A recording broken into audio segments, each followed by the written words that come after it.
And welcome everybody to, oh boy, did I mess that up. There we go.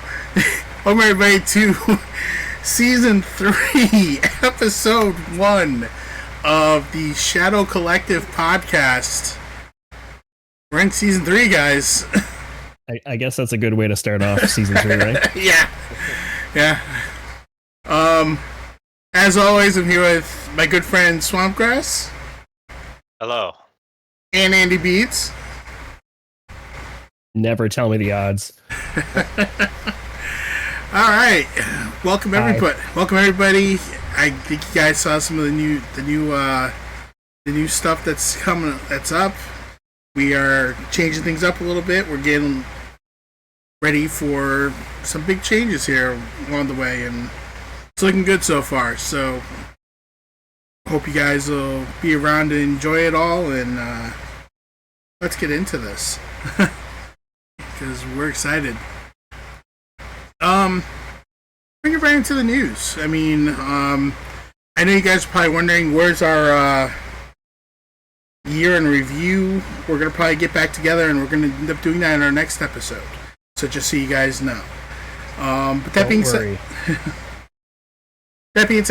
let's get into the news. First story is actually coming out of a combination of Twitter and Yahoo. So bear with this a little bit. Yeah, exactly. So we have news about Andor Season 2. They had mentioned we had gotten a message from Culture Crave through X.com, Twitter, whatever you want to call it, saying that the Andor Season 2 budget was going to be $290 million, making it the most expensive project that Star Wars has ever done.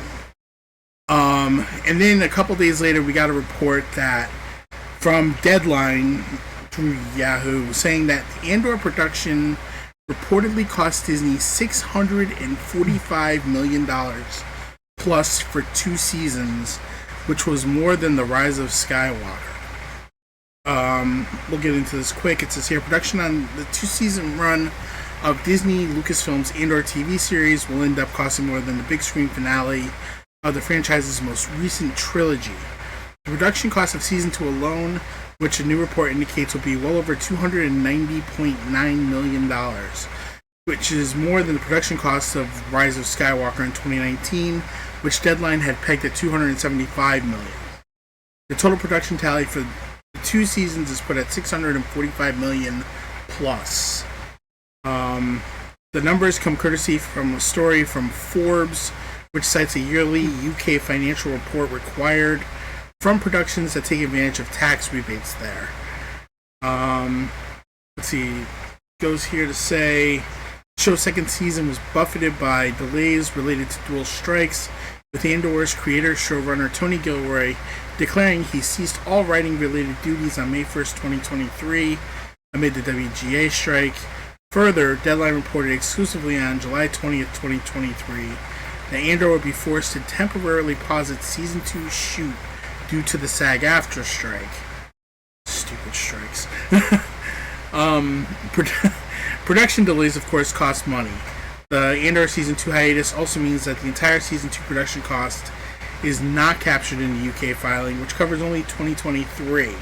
Since the show resumed shooting in 2024 and wrapped in February, the actual production total for the show will be higher. Also adding to the show's bottom line costs will be post-production outlays, which are not included in the 2023 accounting. The other side of the ledger is a hefty $129 million tax rebate for the entirety of the show. Creator Tony Gilroy playing the series as a 2-season adventure. Basically, it's just going on about that. And it just says here at the end, Gilroy told Deadline that the final season of Season 2 would take place 3-4 days before the beginning of Rogue One, and then our final scene has always been known, which will be walking him into the first scene of Rogue One. Yeah, it's a lot of money. That's all I can say. But that being said, excuse me. Um, excuse me. I think we had to talk about this before. We were talking about how, yeah, it's one thing to say, yeah, they spent $645 million, but we also have to keep in mind this is spread out over, what was it, 24 episodes? So you figure 24 episodes, close to about 20 hours worth of content. I mean, yeah, it's more than Rise of Skywalker, but Rise of Skywalker was what, at best, a 3-hour movie. Yeah. So, I mean, you have to put it in a little bit of perspective, even though, yeah, the money, it's a lot of money. But yeah, what do you guys got to say about it? Yeah, when you look at the production of the first season that we've seen already, it was very deep. Like there's lots of special effects, lots of actors. It was, a full-on production, so I could see it costing a pretty penny. And these days, that's kind of 250K a season, or I mean 250 mil a season is kind of like the par for the course ish, and then it's just above that. So yeah, it kind of makes sense. Yeah, I agree. Like it absolutely, it's a crap ton of money for a TV show. But I mean, you compare it to movies, like they were saying, Rise of Skywalker, it's close to a 3-hour movie, right? 275 million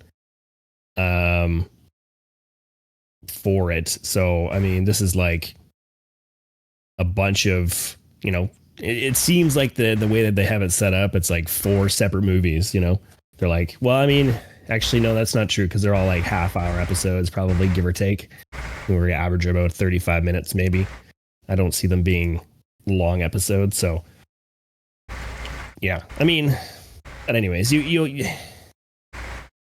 in reality, like, for second season, you have some semi-decent names coming back, some big names coming back too. So you got to pay these guys. Like Ben Mendelsohn's coming back as Orson Krennic. So I don't imagine he's cheap. Bring back Whitaker. Forrest Whitaker's coming back. You have Skarsgård. Like, I'm sure these guys aren't cheap. Mm-hmm. And I'm sure Diego Luna's probably making quite a bit of money now too, right? So yeah, I would say he's probably making more than he did in the first season, right? I would say so. Either that, or maybe his contract had, the 2 seasons already. I wouldn't imagine they would go like Tony Gilroy would already have. He already had it in mind to have just 2 seasons, right? So, did they ever mention that Matt Nicholson coming back, or? I think we did, but I could be. Well, we wrong discussed before. it. I think we discussed it last time. I think we said that it would make sense, if he came back as a cameo of some sort to kind of like, because I mean, him and Krennic were kind of tight in the early days of the development of the Death Star stuff, I would imagine, right? So. Yeah, I feel like it was mentioned that he was going to Celebration, and then from that, it was sort of assumed that he will be in there. Yeah. That is true, yeah. I Googled it. It says there's speculation that he will be in it. We should find out what Jeff Schneider thinks. Yeah, whatever he thinks is probably whatever right. he thinks is probably right. But yeah, I mean, yeah, and we're also expecting, the CG and, bigger sets and probably, more on location, and, there's a bunch of stuff that plays in a factor. But you know what? Do I care that it's that much money? Not at all, because, from what we've gotten so far with Tony Gilroy and this show, it seems like it's worth it, So. Yeah, so the reason I was saying like 250 mil is like par for the course these days is just in a comparison. The Lord of the Rings Ring of Power, very popular show. budget for that is around $1 billion, but they were slated for at least 2 seasons, and the first season cost them 465 million. So yeah, comparatively, it's about par for the course. That's a lot of money, man. That's Isn't it? crazy. It Yeah. is in perspective, right? Like that's nuts. But I mean, that shows same thing. Like they're on location where they are and just everything that's going. There's a lot of extras in those shows. Mhm. So Yeah. But anyways, And yeah. same thing with the production, like everything looks very movie quality, and like, they really do it up big. So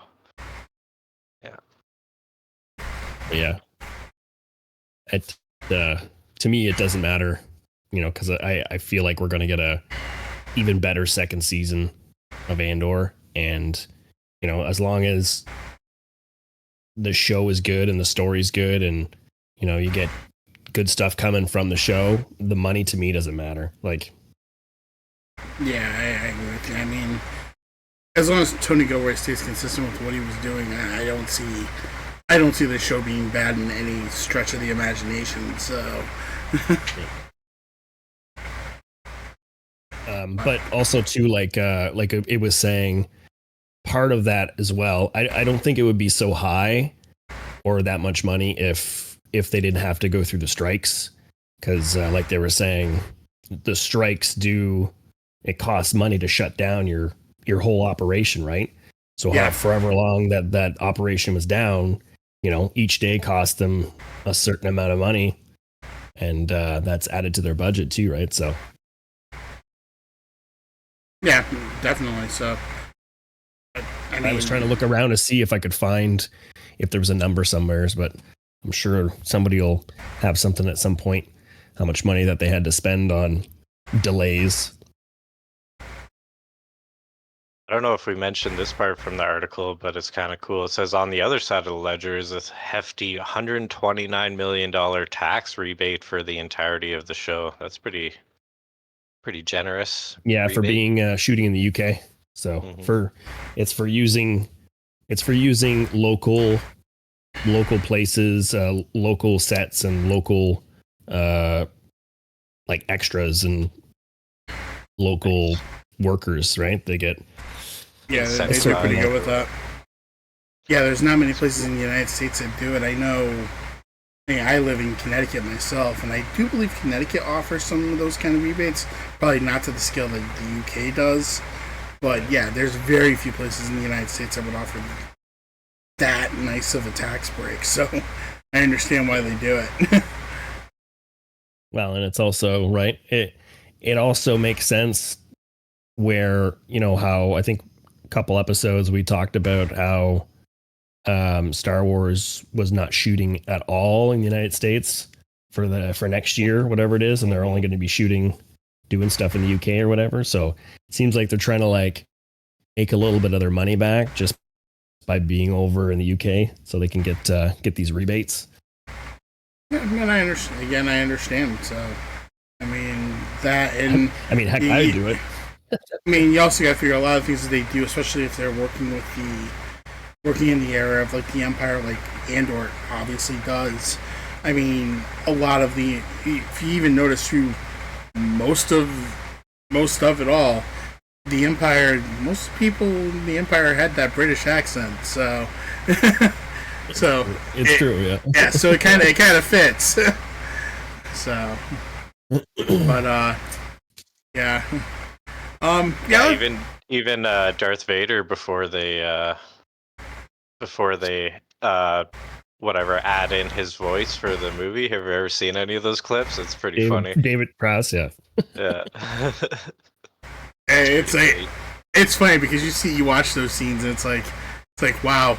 I mean, to know what Vader sounds like, and to think that if David Prowse was the guy who actually did the voice at the end of the day, how unthreatening Vader would have sounded in comparison. Well, that scene where he's talking to Princess Leia and he's like, "You're part of the Rebel Alliance. Take it away." And it's like in British stuff. And you're like, yeah, it's like sounds so weird. It's like, yeah, okay, buddy, whatever. Yeah, you start to see why all the behind that. start to see why all the officers were like, Psh, this guy with Yeah, his who is religion. Explains why I had to choke and kill everybody to keep the threat up. I feel like it's like he used the force to like control his voice, and then sometimes he forgot to use the force, and then that was his actual voice that came out. Yeah. And why are they British? It doesn't make any sense. Like, you got me on that one. Anyways, yeah, I don't know. It's all right, but probably just a thing of like those were the the actors that they wanted for that period of time. Like those were the good actors that were around, and they just happened to have. I get accents. it. I get it in real life because they're all from like England or UK or whatever it is. But I mean, in the realm of the story itself, like why do they have that? Why is it? Why would a British accent exist? It seems like a lot of the colonies too, or a lot of the planets had the same British accent, right? So it's like, okay, I guess maybe that's the English, I guess, of Star Wars. You never know for sure. So, all right, let's move on from this. Let's get on to the next story. Who wants to take care of that next one? It's the Mando. Yeah, I'll do that one. Okay. That's all good. All right, so The Mandalorian Season 4 gets promising a release update. Report. Over a year and a half has passed since The Mandalorian's last season hit Disney Plus, and Season 4 just got a promising release update. The fate of Season 4 was uncertain when Lucasfilms announced The Mandalorian Grogu as a theatrical release date for May 22nd, 2026, directed and written by series creator Jon Favreau. According to a report from the Insider, The Mandalorian Season 4 may not be dead at Disney Plus. He noted that the follow-up remains in development for streaming, but Mandalorian Grogu will arrive first in theaters. The Insider's claim contradicts report that Hollywood Reporter in October 2024, which indicated Disney decided to pivot to Mandalorian Grogu instead of the fourth season. In January 2024, Hollywood Reporter offered a discouraging update on Mandalorian Season 4, stating plans shifted to prioritize the movie during the 2023 Hollywood strikes, even though the scripts had all been written.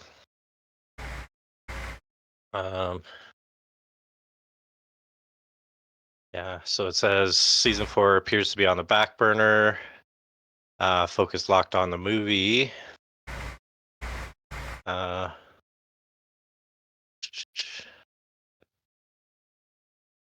Sorry, I'm just trying to read ahead to see if there's anything I can like shorten here.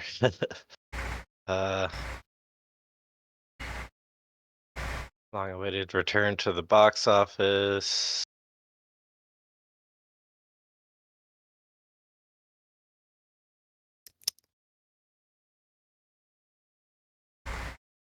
It's unclear whether the story told in Mandalorian Grogu is the same one planned for Season 4, or if it marks a brand new story from Jon Favreau that could be set before those episodes. Regardless, the Mandoverse is far from over. Disney Plus is exploring the same era of the Star Wars timeline in Skeleton Crew, and will do again in Ahsoka Season 2. So yeah, that's basically, it doesn't really have anything more than just that report, but yeah. What do you guys think about this? I'll let you go first, Andy. I mean, I think it makes sense. Like, I don't feel that after this movie, the Mandalorian stuff is done. I mean, I know we still have the finishing, like the other movie that is planned to culminate everything and whatnot. But I mean, it would make sense to do this movie, do Ahsoka 2, do Mando 4, and then have this movie that culminates everything. Because I mean, I think Skeleton Crew is probably, well, that doesn't make sense. I mean, Skeleton Crew could have another season too. Like, depends on how they finish with this one, but I guess, I mean, they can keep going. I don't know, like anything is possible. And like they said, they had all the stuff written for a season 4. And I know they were trying to throw us off, I guess, by saying, oh no, we're going to do the movie instead. But I mean, if Jeff Schneider says it, Yeah. then I feel like it's probably a good chance that we'll see a season 4, you know? But I mean, who knows? Like it's anything can change from now. 2026 summer, season 2 Ahsoka comes out. I mean, that's a year away, year and a half away. And then, you know, it's probably another year. I would say once Ahsoka season 2 comes, do it that year, start shooting that year, comes to 2027 or even 2027. Like, who knows? I don't know. What do you think? I'm gonna spitball it here for a second. You're spitting. Yeah. Just say it, don't spray it, okay? Yep. There we go. Okay, so I think kind of both of them are right in a sense. I'm gonna say they probably decided that what they had for season 4 was what they turned into the Mandalorian Grogu movie. I have no issue with that. It is what it is. But I also think that maybe there was a plan for Mandalorian season 4 also somewhere down the line. The thing with the Mandalorian season 4 is remember, we just called this show The Mandalorian. I mean, who's to say that the Mandalorian and Grogu isn't just the end of Din Djarin's story and Grogu's story together under this show? Maybe from there we go to a season 4 where we start to look at the rebuilding of Mandalore. Maybe the show becomes the story of Bo-Katan as she rebuilds Mandalore. Yeah, I can see that. Or, I mean, maybe we finally see the goddamn what the hell's the name of the beast that she saw in the water? The Mythosaur.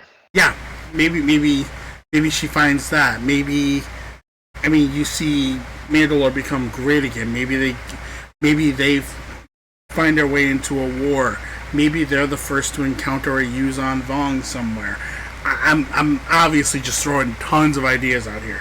Nothing that I'm saying is going to actually happen. But the main point of it being, just because the first 3 seasons of The Mandalorian centered around Din Djarin doesn't mean that The Mandalorian has to only be about Din Djarin. I mean, it could be about Bo-Katan. It could be about, I don't know. It could be about what's the other guy's name? Ice Wolves. Wolf. Yeah. Or Paz Vizsla's son. We have kind of the start of his story, and it could be about him growing up and his journey to becoming a man. You know. Or maybe we go somewhere in the future where he's an adult now, and maybe he takes over. I mean, there's so many ideas you could throw out for The Mandalorian where you could keep this going just because you were smart enough to be vague in the name and just call it The Mandalorian. True. Yeah, it certainly leaves it open to all kinds of possibilities for sure. So, I mean, I just like the idea that, hey, we could really cover a lot of stuff. I mean, don't get me wrong. I really do hope it's a continuation of the Din Djarin Grogu story. I see a lot of potential in that story still, even with the movie, but it doesn't have to be. Yeah, I think the theory too by the end of season 3 as well was that this kind of thing, right? The Mandalorian is not just the one; it's the ones that are around the rebuild of Mandalore. Is Bo-Katan? She's taken over this mantle now, so maybe we'll see, more of that.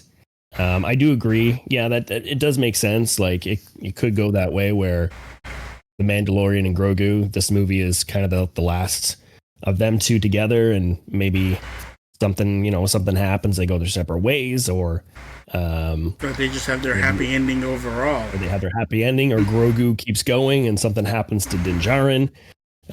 Because then and even though Pedro, is the voice, like he's becoming more busy in Hollywood, right, too. So they could eventually start writing him out, and these other Mandalorians start coming into play, or anything can happen. But and the vagueness of the title, that would make sense in that manner where they could go with anybody, really. But I mean, I can see the, Bo-Katan going a little bit more. I mean, they're not going to leave it the way it is. We're still going to go back and check up on her, see what's going on. Yeah, and then the culmination one, bring Din Djarin back if he's not killed off or anything like that. This big, massive, like Avengers type movie where everybody comes back and they're fighting, Thrawn, and everybody comes together or whatnot. Like, yeah, could happen, or it may not happen. Yeah. Speaking of the mythosaur, though, like Eldor said there, I would love to see the mythosaur be in the movie, because I know the movies, they, put a lot into these productions, and that would be a great opportunity for them to like really do it up well, Yeah, exactly. But they like to bring in these big beasts for the Mandalorian show, right? So you might the kaiju. Let's do another one, like. Yeah. Yeah, especially like if we do more of the development of Mandalore itself. It's supposed to be inhabited by all these beasts, so I imagine we'll see some more of that. Hey, we might see Godzilla, I mean, yeah, who knows? Yeah, with the popularity of Godzilla, and even like Marvel just did their Marvel's What If season 3, and they made a Godzilla episode. They're like, we want to get in on this, so man. I wouldn't be too surprised. Godzilla and Manthra. Yeah, basically Marvel was like, wait, we have our own Godzilla. We have the Hulk. So then they made like a episode where the Hulk is like a Godzilla. He has the big long tail and everything. I'm like, okay, here we go. Okay. Makes me want to watch that now. Oh yeah, it's pretty good. It's actually episode 1 of season 3. So yeah. And the Avengers all have mechs, like in Pacific Rim. Like it's almost exactly like Oh, really? Godzilla Pacific Rim meets Marvel, basically. And they form like Voltron, like the mechs all go together and make the Megazord. Yeah. It was very like, yeah. Well, Tony Stark went all out for this one, huh? Yeah. Yeah, it was all his mech, all his stuff. Yeah. It's pretty good. Oh man. Alright, back to Star Wars here. Let's move on to the next story. Which one do we want to do? I'll let you choose. Let me choose, eh? Alright, I guess we can quickly do this one about Angus McInnes passing away this month. If you guys don't know, he was the gold leader in A New Hope back in 1977. So he passed away this month at 77. That's weird. 1977. Okay. Oh yeah. Wow. Yeah. Rest in peace. Rest in peace. So it says they wrote. So this is the family. I think the family of Angus wrote this. Angus McInnes, beloved husband, father, grandfather, brother, uncle, friend, and actor, died on 23rd of December 2024. He left us peacefully, surrounded by family and love. Angus's career spanned decades with unforgettable roles in the films such as Star Wars as Gold Leader, John Dutch Vander, Witness, Judge Dredd, Captain Phillips, and many others. His work touched countless lives, and he took great pride in being part of these stories that continue to resonate with audiences worldwide. For Angus, the fans of Star Wars held a special place in his heart. He loved meeting you at conventions, hearing your stories, and sharing in your passion for a saga. He was continually humbled and delighted and honored by the admiration and passion of the fans and convention community. He was a kind, thoughtful, and generous soul who brought warmth and humor into the lives of everyone who knew him. He will be deeply missed by his family, friends, and fellow actors, but also by his fans around the world. His family thanks them all, making us family. So rest in peace, yeah.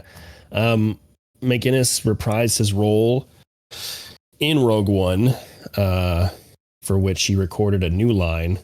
The film used archival to bring back some of the heroes of the battle. Leader would eventually get a canon, later a full name, John Vander. So I guess he didn't have, he was just Gold Leader in episode A New Hope, and I guess he got the name later on. That's what it's saying. Mm-hmm. But yeah, I mean, I didn't know much of this guy, to be fair. Yeah, to see his face, I recognize seeing his face in the film, but yeah. I mean, the one thing I always remember of him, and I always found it funny. He was always the one that almost sounded like a robot in The New Hope. He was always the one sitting there like, switch to targeting computer. Switch to targeting computer. Switching to targeting computer. It was more computer than the computer on board an X-Wing fighter. Yeah. So that was always funny. Switching. Yep. But if I'm right, he was also the one that was sitting there like, hey, you're too close, loosen up! Yeah. I mean, he had some lines in the movie, obviously, so. Yeah. I mean, that being said, but yeah. I mean, obviously, great actor. Love the guy. I mean, he's from Star Wars. How could you not love the guy? But I didn't know. I have to admit, I did not know he was in Judge Dredd. I didn't know he was in. Me neither. It's like if which Judge Dredd though? Was it like the old one or the old one? Yeah, it had to be the old. I think the new one was only called Dredd. Yeah. I looked it up and it showed the old Judge Dredd. The old Judge Dredd. Oh, yeah. All right. Yeah. That was definitely sad. And rest in peace. I'll do the next one too. It's just a short one, so. All right. So moving on, this is from ScreenRant.com. Star Wars Skeleton Crew hits a fantastic milestone, becoming the #1 on Disney Plus worldwide. According to third-party analytics, Star Wars Skeleton Crew has broken a fantastic milestone, becoming the #1 TV show on Disney Plus worldwide. 2024 was a rough year for Star Wars, with The Acolyte intended to serve as a spectacular relaunch, instead leaving the fandom divided. Hey, Star Wars Skeleton Skeleton. Hello? Sorry, before you go any further, you might want to turn yourself down just a little bit. You're kind of cutting out. You're cutting out a little bit, yeah. All right, how about now? That was a lot better. Okay. I think just my gain was up too high. I'm still working out the kinks here in this with the microphone, so. Nothing wrong with that. We're always working stuff out on this show, so it's always a work in progress. Okay. So let's should I start over? Just yeah, because I mean we did miss. There was a little bit of it that got cut out. So okay. All right. So Star Wars Skeleton Crew hits a fantastic milestone, becoming the #1 on Disney Plus worldwide. According to Third-party analytics, Star Wars Skeleton Crew has broken a fantastic milestone, becoming the #1 TV show on Disney Plus worldwide. 2024 was a rough year for Star Wars, with The Acolyte intended to serve as a spectacular relaunch for the franchise. Instead, leaving the fandom divided, Star Wars Skeleton Crew failed to hit the streaming top 10 in the US, leading to some concern the show won't get the renewal it deserves. The latest third-party analytics from Flix Patrol revealed the show is improving in terms of performance, though. Skeleton Crew is ranked the #1 Disney Plus TV show or movie worldwide for January 2nd. And the viewership trend is exciting because it ranks higher than movies like Deadpool and Wolverine. Even more pleasing, though, is the viewership trend over the last week, as seen in the Flix Patrol's metrics. I know you guys can't see that, but it's going up. It's worth noting that Skeleton Crew had massive competition from other streamers over this period. Flix Patrol indicates the show ranked number 15. Here are the top 15 on all streamers. So it just goes on with a list of shows from other streaming things, like you have Squid Game, you have, Lord of the Rings, Ring of Power. And so Skeleton Crew's at the bottom of all that, but at least they made the list. Doom Prophecy's on there. Yeah. Top 15 is pretty respectable. Yep. I think some of those are movies too, right? Fly Me to the Moon, I think isn't that a movie? I think there are a couple movies in here, yeah. Yeah. Yeah, I think so as well. What does Skeleton Crew's viewership mean? The day after episode 6's release, Skeleton Crew's viewership was higher than, for example, Deadpool and Wolverine on Disney Plus. Disney gambled by releasing Skeleton Crew over the holiday period, with an episode even dropping on Christmas Eve, but it looks as though that decision may have paid off. The real test will be next week, because it will indicate whether any holiday viewers stuck around. Meanwhile, it will be fascinating to see how the show performs at the weekend. Flix Patrol's data subtly makes another point that often not stressed in the online discussion about the show's performance. Party analytics only indicate performance in the United States, but streaming platforms are global, meaning this isn't a representation. Disney will be looking at worldwide performance when reaching decisions about Skeleton Crew Season 2. Skeleton Crew Season 2 really likely? Ultimately, decisions will be made in terms of profitability. Skeleton Crew commanded a significant budget, estimated to have costed about $136 million. That's commonly being compared to the likes of The Mandalorian Season 1, which had a budget of $120 million back in 2018. But those calculations are typically failing to factor in inflation, which changes costs of the various Star Wars, Disney Plus TV shows significantly. And plus, I don't feel like they're probably not paying the kids like a crap ton of money like they would pay everybody else, right? So yeah, so they can it does show a cool chart there. I like that chart. It shows all the Star Wars shows and what they cost with inflation. So that's pretty cool. Maybe we should post a link in the chat so other people can see. But I got it. It's got it's got all the shows, and it has reported budget and the adjusted for inflation budget, or whatever they adjusted it for inflation. So, I mean, I've got to say, just quickly, just looking at those, I have to say I'm very shocked that Obi-Wan and Ahsoka were only 90 million and 100 million respectively, considering there was a ton of special effects, and you had to do lightsaber rendering into those as well. Yeah. And especially that fight scene at the end of Obi-Wan, that was very highly special effect loaded. And that's the cheapest show that they've done. I'm just shocked to see it. Not to cut into your story, I'm sorry. couldn't help but I just couldn't help but notice that. Well, it's funny that the lowest budget ones, the reported budget ones, had the ones with the lightsabers in it, right?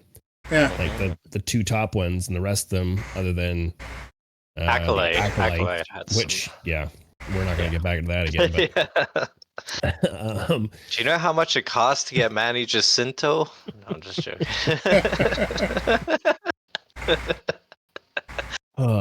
Anyways,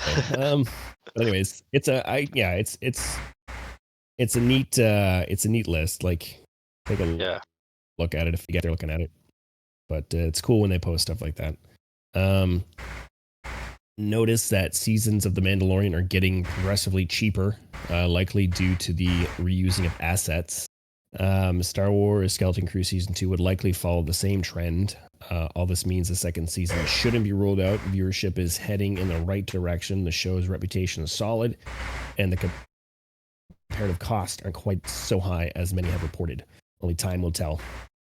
And I mean, $136 million for season 1 of Star Wars Skeleton Crew, and $231 million for season 1 of The Acolyte. Like, and that's wow, what a difference! $100 million more. Like, $100 million more for The Acolyte. To what we got, like, far less of a show than Skeleton Crew has been so far. Right, exactly. Like, yeah. I mean, the one thing I will say, just because they were talking about how Disney Plus took a risk by putting one of the episodes on Christmas Eve, I mean, it didn't hurt that. I don't know, my opinion, and without getting too deep into it, because we're going to start talking about it in a few minutes, but I think it was their best episode of the season. I mean, you drop it on Christmas Eve when a bunch of people are watching. I think, yeah, you're gonna put yourself in a position where you're gonna say, "Wow, what have I been missing?" I mean, yeah, let's watch this next week. Let's keep watching it because there's only a couple episodes left. So I understand. Yeah. How am I doing? Yeah, you're doing fine. I hate it. I can't figure it out. I don't know. Anyways, let's just move on. Yeah. I mean, I would hope, from, we got 2 episodes left, and then, the reception has been getting better and better for the show. I mean, I feel like it hasn't been said that it's an exclusive show or an exclusive, right, where they're just doing one season. So right, as long as they don't the Stranger Things sort of thing where they waited so long in between seasons where the kids are starting to grow, and then you kind of have to think, oh wait, they're only this age. You got to think that these like teenagers or whatever their ages are supposed to be, and yeah, I remember we did have that one article where the either the showrunner or whoever it was talking about how they have plans for the future if it rolls forward to make it so it's age appropriate for the kids or something to that degree. Yeah, they wanted to push a couple years into the future just because the kids don't look anything like they looked like when they shot the show a couple of years ago. Right. So, I mean, it's understandable.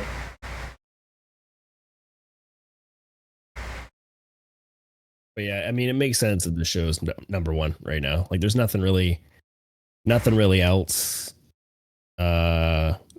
Honestly, there's nothing really else that I'm watching on Disney Plus right now that's really pulling me over to watch other than this show. I mean, I watched Deadpool and Wolverine, which is great, but this is a different beast. This is Star Wars. Mm-hmm. But I would say that this show is probably it is their number 1. I mean, the scary part is, I mean, I think it almost feels like they're downplaying that fact as well. I mean, it's actually been a good show. I mean, I I mean, it started slow, but it's actually picked up quite well, and I'm at a point now where I'm actually into it. I'm looking forward to every week. It's been a quality show. I mean, they bring in every week they bring in a little bit more of that Star Wars feel, and you're starting to get more and more, and it's starting to get a little more exciting, and they've done a good job of keeping the story in check, where you don't sit here and you go back and you're like, well, where does this come from, or where did that come from? I mean, that was what I felt like when I was watching The Acolyte. It's like, this doesn't make sense, that doesn't make sense. Why are we doing this? We just did this 5 episodes ago. I don't get any of that with Skeleton Crew. It's been a well thought out, well done TV show. It's really not meant for me. It's meant more for a child. But you know what? It helps. It actually brings out the kid in me a little bit, and it makes me enjoy watching it. So, what more could I ask for? Yeah. I really wish that they'd let off with this as the intended relaunch for the franchise rather than the Acolyte. But yeah, looking back, Yeah. but how would they have known that, right? So. Well, I mean, I'm not going to get into it. I'm just going to leave it alone. We're just going to leave it. We're going to leave that alone right now. So, anyway. I think we'll get into it when we do our year in review stuff. Yeah, because that's coming. But that being said, let's actually get into these episodes of Skeleton Crew. Spoiler alert. Yeah, I forgot to pop that up here. Again, as always, my friends, if you have not watched this episode yet, why are you here listening to us talk about it? Go watch the episodes, come back and catch us afterwards, and definitely throw your opinions in the chats, whether you're on YouTube or Spotify or whatever. We do like to respond. Let's get into episode 5, which is called "You Have a Lot to Learn About Pirates." It was written by Jung Jo Wesner. I hope I pronounced that correctly. Directed by Jake Schreier and had a runtime of 46 minutes. It says here, on Atten, the parents desperately are trying to send a message beyond the barrier, but this attempt is foiled. Farrah admits to Wendell that they have to go behind the supervisor's back. The crew managed to restrain SM-33 and alter his programming to prevent him from turning on them. He reveals that the hidden treasure belonged to the famed pirate Tak Renaud, meaning that the ship they are on is the Onyx Cinder. SM-33 agrees to take them to his hidden base, which has since been turned into a luxury planet called Lanupa. Jod disguises the children as elders as they arrive on the planet. However, his former partner Pocket, a freelancer, outs his location to Brutus. With help from the patron, what was it, Cathalops? Did they pronounce it? Sounds about right. Cathalops? Yeah. The crew make their way deep into Lanupa's hidden caves, maneuvering through booby traps until they find Renaud's hidden base. They find the coordinates to Atten and learn that the treasure is a mint that creates infinite credits. When Fern reminds Jod of the fair reward that he was promised, Jod, desiring the mint, challenges Fern for the captaincy. With a cutlass to her throat, urges her to yield. Wim, with a lightsaber in hand that he found in the treasure pile, threatens Jod. However, when he activates it, he is surprised by its activation and it being held upside down, drops the lightsaber. Fern eventually yields, but the children escape when Wim activates a booby trap, dropping them out of sight. Jod picks up the lightsaber that Wim had found and dropped. Thoughts? Yeah, this was an awesome episode. I thought it was great. Yeah. Yeah, it's cool to like when he first when SM33 first mentions that it's Renaud and kind of clicks for Jod that it's the Onyx Cinder, and you kind of realize that like this is a sort of a legendary story, and has quite an impact on him. That was kind of cool moment. Um,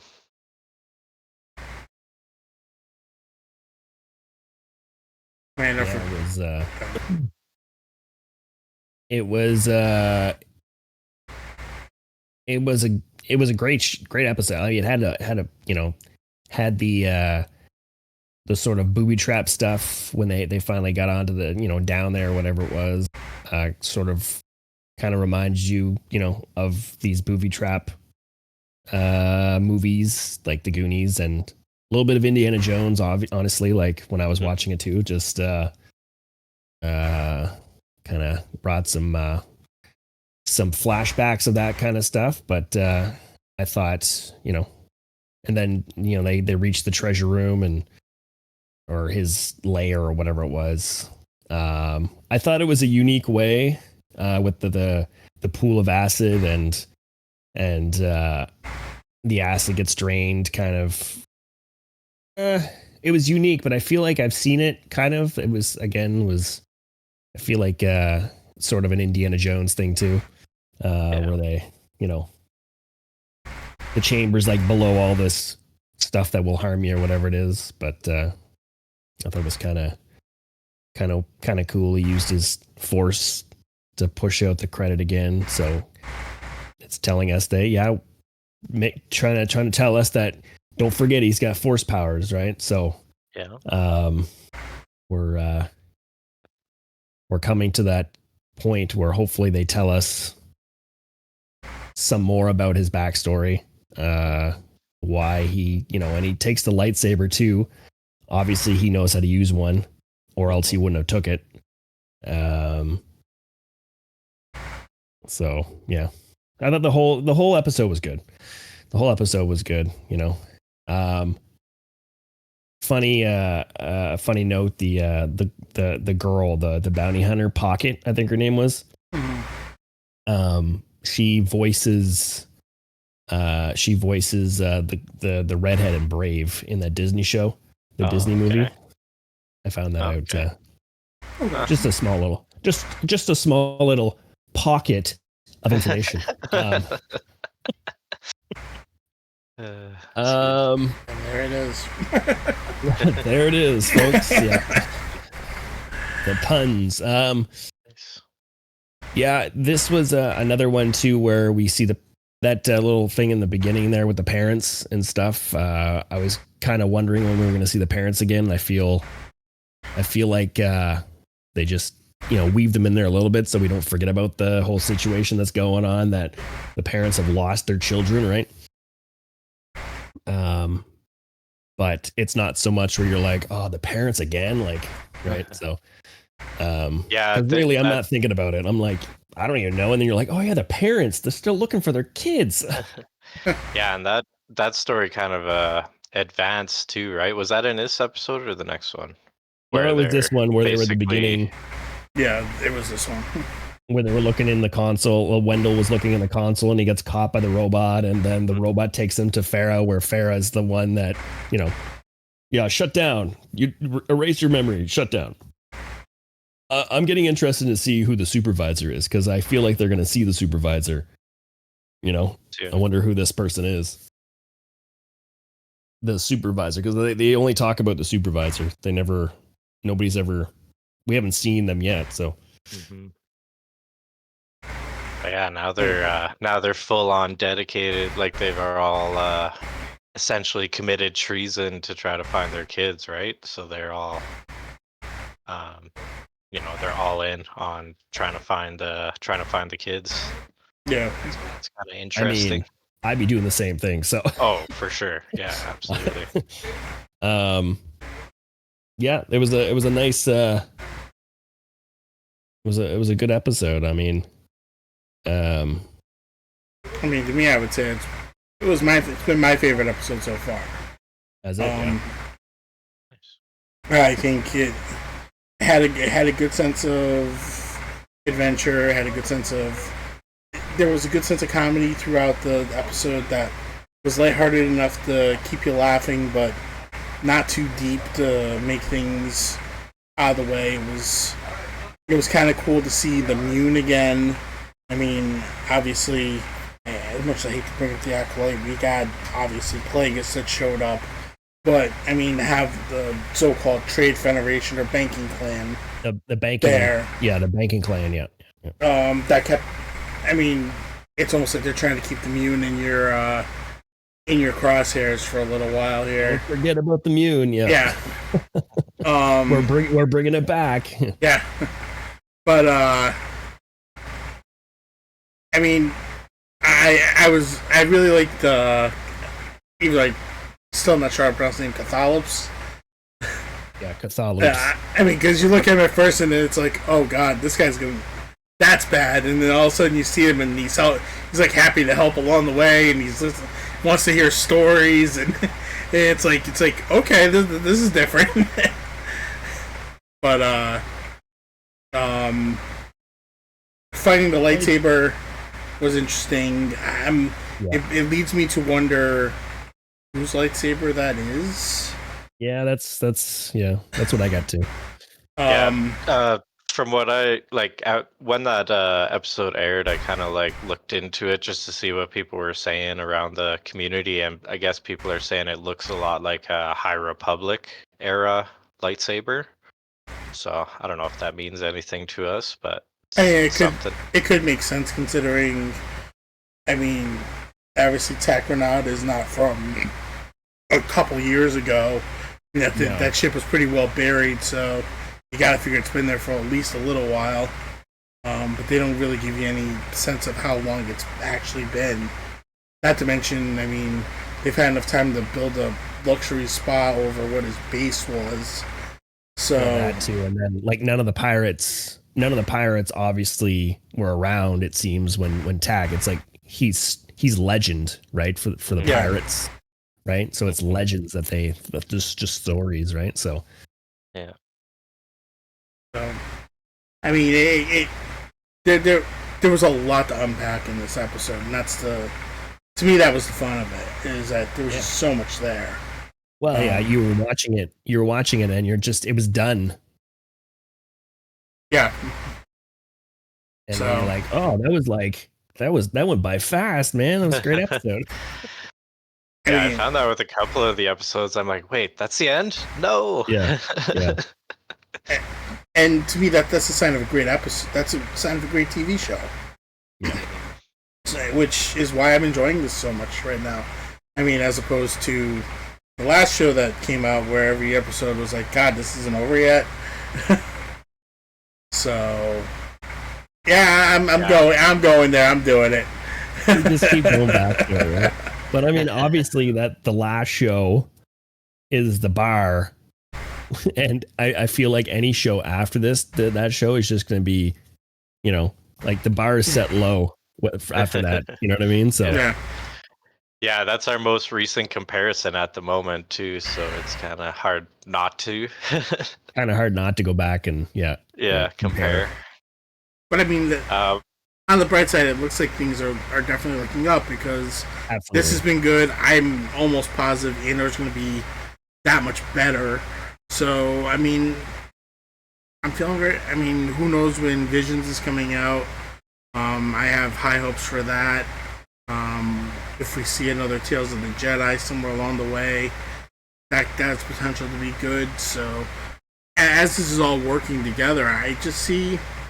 It feels a little more hopeful than it did at the beginning of the last year. Yeah. So the future feels a little brighter.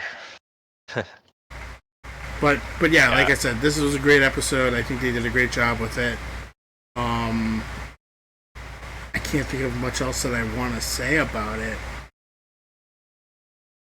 Myself, I find I really like the character Jod. I find myself kind of sort of studying him to see what he's doing all the time, like his emotions and whatever. I don't know, something about it. He's just a really great character. And I think we kind of went over this too. Like last episode where we're like, to me, Jude Law is just like killing it with Jod. Mhm. Like he's just killing it. You know, Yeah. he's a great actor. Yeah, his like just his whole like body movements and like his reactions and his everything, man. Like he's killing it. So Yeah. Like even at the end when he ignites that lightsaber, you're kind of trying to interpret what he's thinking, right? Like you're like, is he, kind of having a flashback to the last time he held a lightsaber, or what's I going feel on? like You can he see is, or something's maybe- going on in his brain, right? Yeah. Yeah. It'd be funny if it was his lightsaber. Oh, yeah, that would be a whole other thing. Yeah. And actually, that's another thing that it brought me to is back in the beginning of the episode when Wim walks away and you see him looking at his thing, he's crying, and he actually sits down and talks to him. And you look at Jod, and Jod is almost basically like sitting there like Obi-Wan would be sitting next to Anakin or something, and he starts talking to him, and he uses that. What was the line? Your focus determines your reality, or something like that. And if you look back, that's exactly what Qui-Gon Jinn said. Right.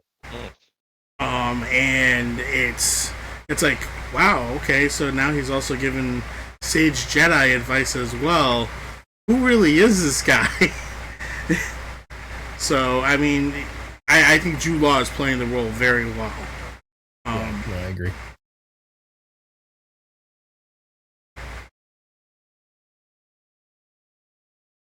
That's all I had to throw in on it, so sorry. Yeah, I feel like it is kind of maneuvering towards a thing where he is going to be some sort of dark side force user, just because he seems so like insistent that he's not a Jedi and stuff. But yeah, it's hard to say. Alright, so is there anything else we wanted to say about this episode, or do we want to move on, or... Yeah, might as well move on, eh? Okay. Yeah, I think we're good. Alright, so that being said, let's move on to the next episode. Who wants to go into that one? I'll do it. Episode 6, Zero Friends Again. That's the name of it. Written by Myung Jo Westner. Directed by Bryce Dallas Howard. Runtime of 34 minutes. Jod and SM-33 are captured by the pirates and Pocket. The pirates take Jod and SM-33 back to Brutus for execution. Meanwhile, the children drop out of Renaud's lair at the bottom of the resort. KB reveals she memorized At-Adden's coordinates. A subsequent argument over how to reach the Onyx Cinder results in Fern and Neil trying to ascend the mountain, while Wim and KB follows a group of seemingly benevolent trash crabs. Jod manages to earn himself a stay of execution in exchange for the location of At-Atten. Midway, KB's cybernetics suffer a malfunction from corrosion, forcing Wim to fix them. Fern and Neil recover the Onyx Cinder and save their friends before they could be eaten by a giant trash crab. Soon, the ship is pinned by a garbage machine, forcing the children to purge the hull, revealing a sleeker ship beneath as they depart Lanupa. That ship was pretty cool. I'll say that before we move on. Which one? The newfound sleek version of Onyx Cinder. I thought it was weird, man. It was just like I wasn't expecting it to shed its skin. Yeah, I was like, it looks like it's shedding its skin right now. Yeah. And then when the ship pulled off, I was like, did they forget women? The little friggin' thing up there, like the the turret. The turret. I'm like, and then they showed him like, oh, okay, I guess not. Yeah, I think they got lucky there that the turret wasn't on one of those other parts. Yeah, right. Yeah, it was neat to see. Because I wasn't expecting like the hull to just like detonate every like way down to the end, right? And then shed its skin. That was like very cool too. it was pretty neat. It was a pretty neat scene. Like, Mhm. Yeah, that trash machine itself was actually pretty cool too. Like the way it was just eating up all the trash. It was visually pretty awesome. yeah, yeah. Yeah. What else? For me though, that was kind of the highlight of the episode. That and Jod's speech to the pirates. That was pretty good. His you know, inspiring speech about finding the treasure and unlimited treasure and all the, you know, trying to convince them to go his way. And other than that, I feel like it's mostly kind of character development about the kids, which, you know, you can take it or leave it. Yeah, But, it doesn't hit with everybody, right? With Yeah. the character stuff with the children, but it was just, yeah, it was neat to see. Every time I see him, it's really cool to like just the way that he, like how they created him, and just the way that he moves and his voice, and it's pretty neat. I like him as a pirate, as the leader or whatever. I mean, the one part of the episode that actually got me was when we finally see the X-wings come into the equation, and they're shooting down the pirate ships, and all of a sudden we're sitting there, and I don't know, there was a small part of me that's saying to myself, are we going to see Carson Teva here? Yeah. I thought we were going to see Zeb. Like, I was like, I said to my buddy, I was like, maybe we'll see Zeb now, like just as another, you know, a cameo or something. Yeah. But still, yeah. What else was I going to say?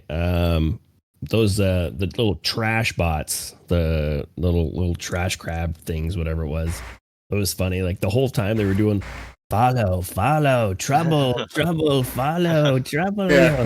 I was like, this is like the those birds all over again from Finding Nemo. Follow, trouble, mine. And then I said to my buddy, I'm like, I don't think they're bringing them to like something. I was like, what if there's like a giant mother crab, and then lo and behold, like 2 seconds after I said that, this thing comes from behind the thing. I'm like, oh, there it is. Yeah. Yeah, I pictured it being a trap because, obviously they eat something and they're trying to lure you in as food. But yeah, I wasn't feeling like it was a trap though until like where are they? Like till the end of it, I'm like, maybe they're bringing them to the mother. And then the thing came right up. Yeah. Another kaiju.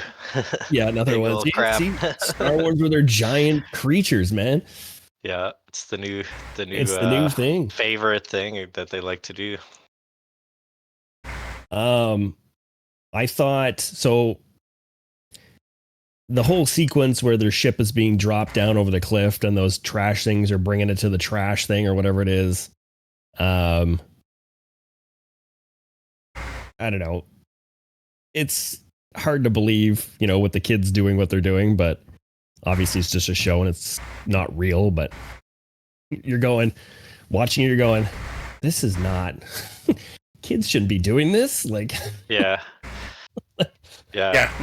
Jumping down on a ship and trying to fly it from the top, and you got this giant crab throwing rocks at you, and then the thing crashes. And when the thing was spinning out, I'm like, oh my gosh, the kids are gonna die. Like, how are they gonna survive this? Like, and then they roll off the ship, and you're like, come on. Like, yeah, they're just standing on that little whatever it is, like a tow platform thing, just like somehow don't fall off of it.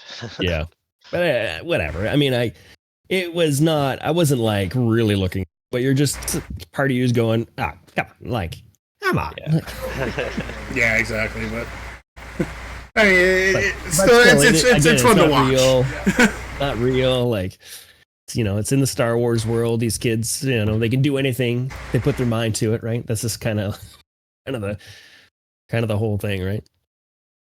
At least try to make it don't be scared. We got to do this to survive. So. But was another part of that where where Wim is helping KB with her like with her neural thing, whatever she's doing. Oh, making the And, making the little The fuse. yeah, the fuse. That's what I was trying to say. And then she's like, "You got to help me do this." And I'm thinking, does he even know how to do this? Like, and then she's like, "I'll guide her, or I'll help you, or whatever." And I was like, "Okay." It's like, but it was pretty cool that that torch that she had. Like, here's the torch, melt all these wires, and I'm like, that's gonna take forever. And it was just like, I was like, oh man, that's a crazy torch. Just melted the whole thing. Well, my thing is they're in that little metal cup, and you sitting there hitting the cup to melt everything down. It's like wait, that cup's not getting really hot at the moment.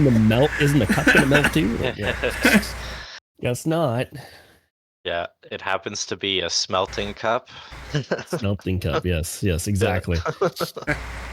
I thought it was pretty unique, pretty smart to make the little mold in the sand and then pour it in there. I was like, oh, that's pretty cool. That's thinking, KB. That's thinking. Yeah, that is realism. That's how you would replicate something like that in real life. So, I guess, right? Thinking cool. on the spot, right? Like, yeah. Luckily, they had sand to work with. Luckily, yeah. Yeah. Or else, if she didn't have sand, she pulls out this like mold from her little side pouch thing. She's like, put it in this. Yeah. She's got the Batman utility belt. Anything could be in there. Taking stuff out, putting parts in. I mean, she would have to have that, right? It's like a survival kit for her. True. So it makes sense. Yeah, I did think it was a bit weird that he's able to like pull out that neuroprocessor and the fuse and everything, and she's still running. Like that part to me doesn't really make sense. But you take that out, doesn't that? Because I mean, when he put the new one in, she just went right. Yeah, so like, shut down. You take or out reset. the other one. Shouldn't she just shut down like a? It seems like a battery. Battery down. You're not working. Yeah, take out the fuse. Now there's no circuit, and that's what I would picture. But what do I know? I'm not a droid expert. No, we're not droid experts. I mean, you should be. That's your thing, right? I try to be. Try to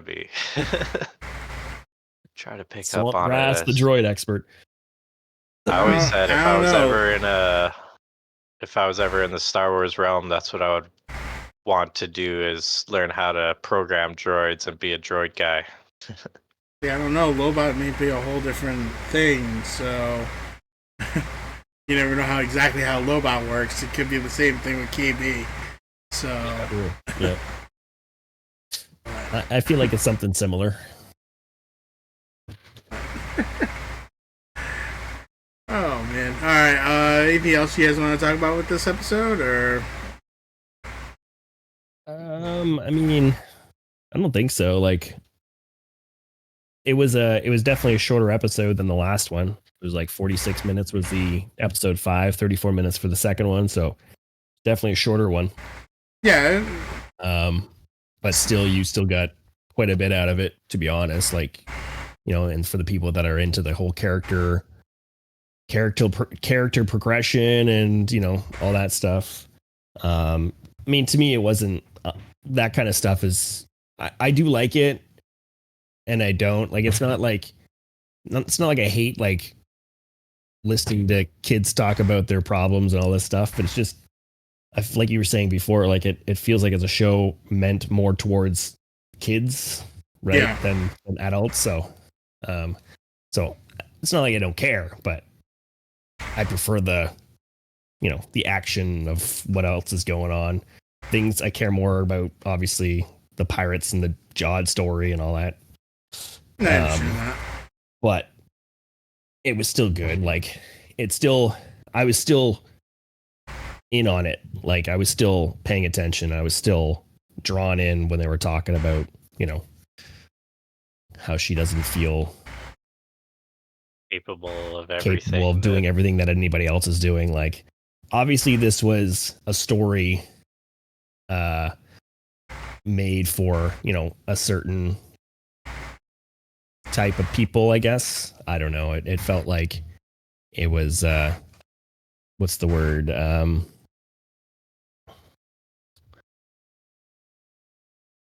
don't know, made for Oh, I don't know the word. It's not there, but I don't know if you guys know what I mean. But it. well, I think, like you said, it was a good character development episode. I can't apparently. Brain fart. It was a good episode for character development. I think Bryce Dallas Howard did a great job with that, and it's Bryce, so yeah, you know this is the thing, right? Yeah, and she's good. She's good for that. She's good for Star Wars in general. I don't see this episode. It's not my, obviously, like I said, it's not my favorite episode. The 5th episode was, but it was good for what it was. It did what it needed to do. It gave us a little bit more about the characters. It progressed the story well enough to prepare us for the last 2 episodes. We know what's about to happen, and it's just now a matter of how we end up back at Atten. So that's gonna be the fun part. Well, these last 2 episodes are gonna be like, I think they're gonna be like really full of action and whatnot. We're definitely gonna see some more. We're probably gonna see a little bit more of the parents, I would imagine, in another episode. Yeah, because if they come back to Atten, they might have something to do with what's going on. They find this mint. I don't know. Find out who the supervisor is. Maybe we'll see who the supervisor is exactly. Like, we might see the return of Parkour Girl, maybe. I don't know if that's something they are gonna work back into it or not. I doubt it, but yeah, I kind of hope not. But I think that was just a one-off. Yeah, like maybe she'll show up with a crew to help them out or something. Like what? Know. Like a dance crew? Like no, yeah. Like the kid soldiers. You know? Oh, okay. It's like a parkour crew. Like, what's up? We're gonna climb these walls. We're gonna climb these walls. Watch it, guys. You can't follow us. Yeah. Yeah, I thought it was about the KB thing. I thought it was kind of good though that they did bring in sort of her not being the answer to every problem, because up to this point that kind of was the case where it's like, oh, what are we gonna do? And then KB is a robot and she's just like, yeah, I got this. And then, yeah, she calculates everything, right? That's right. Yeah, exactly. So I'm glad they did kind of give it like, she's not infinite. She's not the answer to everything. So that's kind of cool that they, important that they did that, I think. And also kind of, while I was watching it, drew a comparison to the Alien films, how they always have like a cybernetic with them in every film, and then that's always kind of part of the story where, the droid is calculating that, sort of becomes their enemy at some point because of their calculations and whatever. So I don't think that's necessarily going to be a part of this, but to at least see that she's not invincible and the answer to every problem is good. I'm curious to see, because she had mentioned about her accident. Like, obviously, it feels like she wasn't born with this stuff. Like she had mentioned she had an accident, and that's why she's cybernetic now or whatever she is. So I'm curious to see if there's any more of that story that'll come out, or season two. Maybe. There's a possibility we never know. So yeah. All right. So that being said, that kind of covers everything we were going to do today. So anything else you guys want to throw in, or anything else you guys want to talk about? Up to this point, so episode 5 is your favorite? Yes. What was your least favorite episode? I would say probably the first one. Only because it was just, I mean, don't get me wrong, I understand you gotta take some time to develop the characters, let us know who we're talking about, but it was slow. And once things really got going, that's kind of, it's like to me it was the second episode where it really started to pick up, so. Yeah. Swamp, what about you? For me, it's still very hard to let go of that first 5 minutes of the first episode. It was Oh, yeah. just so good, Yeah. like so Mm. hard hitting. But I don't know what my least favorite. My most favorite is probably that 5 minutes or the parkour episode. I like that one. It was good. Actually, now that I think about it, that's actually my least favorite episode. Oh, okay. really? Okay. Yeah. I just like how in the end, Jod kind of brings the animals over when they're about to go into the combat, and then it's like, oh, he is still, helping them out. He's not just sitting as a prisoner in their ship or whatever. I don't know. It was kind of cool. I liked it. Do you have a least favorite episode? Honestly, I think this last one, episode 5. Oh, really? Just because Okay. I don't know, the KB thing, I was kind of like rolling my eyes during the whole thing, and I was like, Oh, okay, man. okay, come on, let's move on. The episode was only 34 minutes, right? So you can't be like, come on, let's go. Yeah, like once we got to the giant crab, I was like, oh, okay, finally something's happening here. All right. Yeah. Compared to the previous episode where I was like, oh, it's over already, you know? Well, that's it. Like the last, like Elder said, I think 5 for me is probably the most action packed one so far. Like I like the progression of that episode and the fact that you're like, again, man, this is over already. Like, so that was probably the best one. And yeah, the first episode for me was the slowest. I couldn't, it was the least, except for those first 5 minutes. The first 5 minutes. Yeah. Obviously that's right. But it's just, I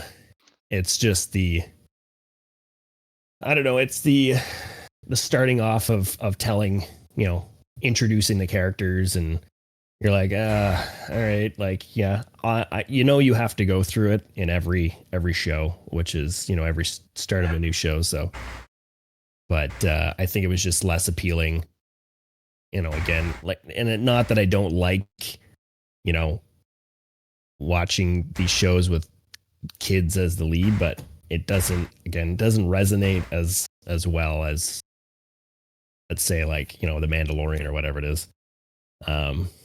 As well as the Acolyte. What was your least favorite show or episode of the Acolyte? All of them. All of them. The one where it was the Acolyte. The one where's the Acolyte? Yeah. Least favorite episode? Yes.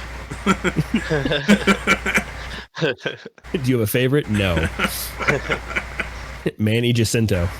Favorite scenes, maybe. A couple scenes. Yeah. One, yeah.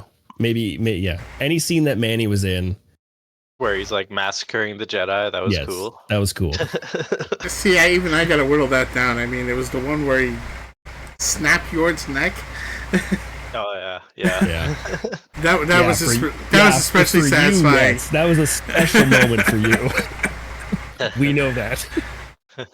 By the way, I did tell you, I was sitting on YouTube one day, and they brought up basically the guy who was the actor for that, and they had him talking about Star Wars, and it only made a very famous clip.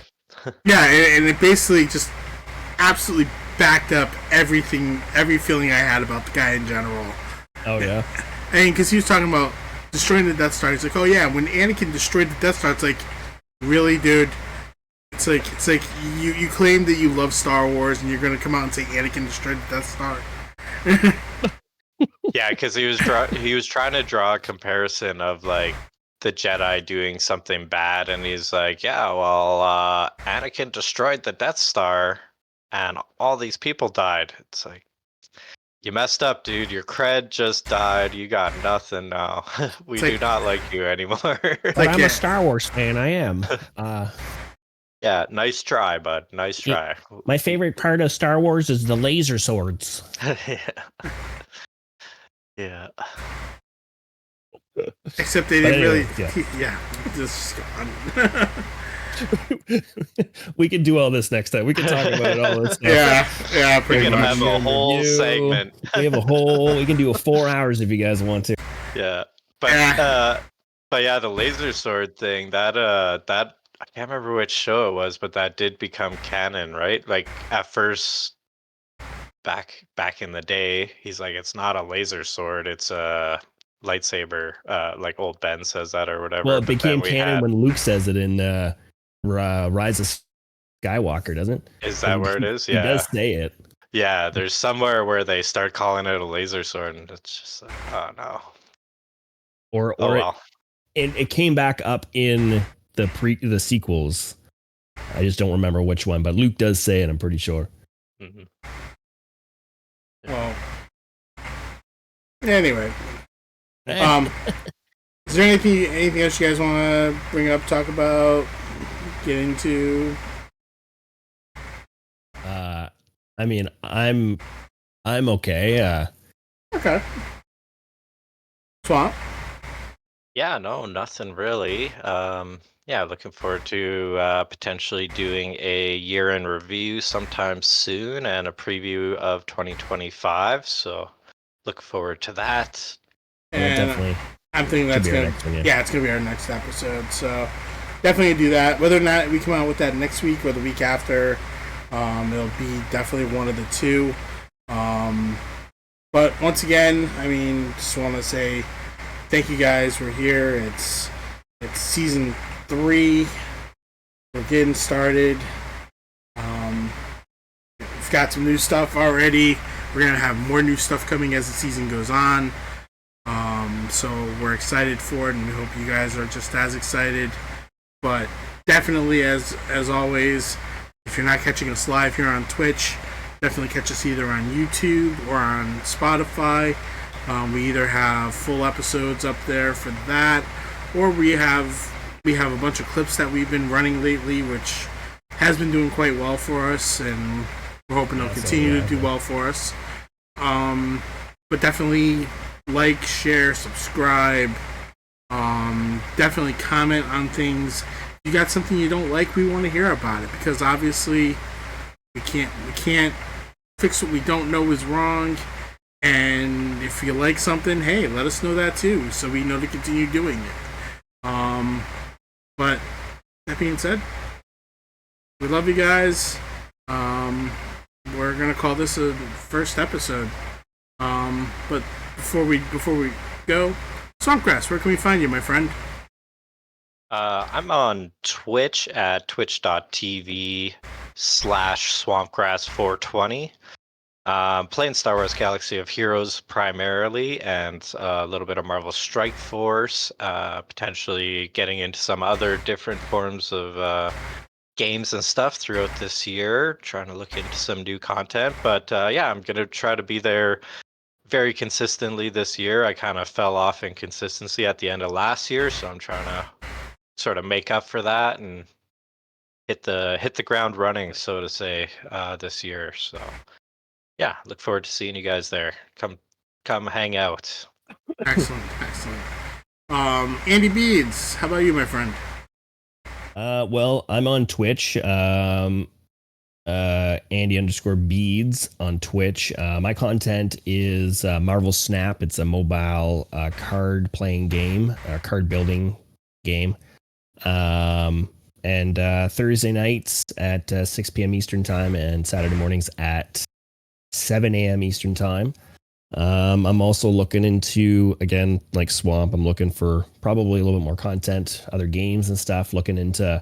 I'm looking into playing some Civilization, possibly. Interesting. I'm a little interested in it. I've never played it, but I know the new really? 7's coming out in February, and I may look into it. So Nice. Look out for that, maybe. I also want to start playing again, or continuing my journey with Star Wars Jedi Fallen Order. I was like 10 or 11 months ago. I stopped this a long time ago, but I was doing it once a week, doing the full playthrough, and uploading it onto our Shadow Collective channel. On this channel here. I play it live on this channel, and I upload it onto YouTube, onto our YouTube channel. So look out for that kind of stuff within the next couple of weeks. Probably I'll probably begin it again. and that would be mostly I was doing it on Friday nights, so Friday nights would be where I'd be aiming for that one. So Nice, Yeah. nice. And I am Darth Eldor, also on Twitch, Darth_Eldor. I also like Swamp Cross. I play Galaxy of Heroes. I'm also looking to find some new things to do. Like I said, I've kind of fallen in love with playing Hearthstone again. So I might start doing that with Battlegrounds, which I've had a great time doing. Any new Star Wars games that might come out this year, we'll look into those. And I will warn you, Andy, if you're going to pick up Civilization, the one thing you might want to invest in to be put right by that computer is an alarm clock. I've heard that from a lot of people. I've heard that it just sucks you in. Oh yeah. I from experience, because I've played from 1 on. Wow, okay. Me as well. You will sit there and you'll say, "Oh yeah, one more turn. Oh yeah, one more turn. Oh yeah, one more turn." And I remember one day I started at 7 o'clock in the morning, and I sat there and I suddenly said to myself, I kind of feel a little hungry. Let me go make something to eat. And I went and looked at the clock, and it was like 10:30 at night. And it was like, what have I done today? And I literally sat at the computer for 15 hours playing, because I kept saying, yeah, one more turn, one more turn, one more turn. Wow. So, it'll definitely catch you if you are not paying attention. Yeah, absolutely. Duly noted. Okay. Yeah. But on that note, everybody, thank you all for being here for our first episode of our 3rd season. I don't know if I ever thought we were going to get to a 3rd season, but I'm happy we're here, and I'm happy to see us potentially do 3 more seasons, or 6 more seasons, or however many more we decide to do. 3 million. We'll be like, Yes. 80 years old, still doing Star Wars content. I In the remember future when we have cybernetics ourselves. Yeah. All these robots. All right. Well, on that note, everybody, thank you again. We'll see you either next week or the week after with our year in review, and may the force be with you always.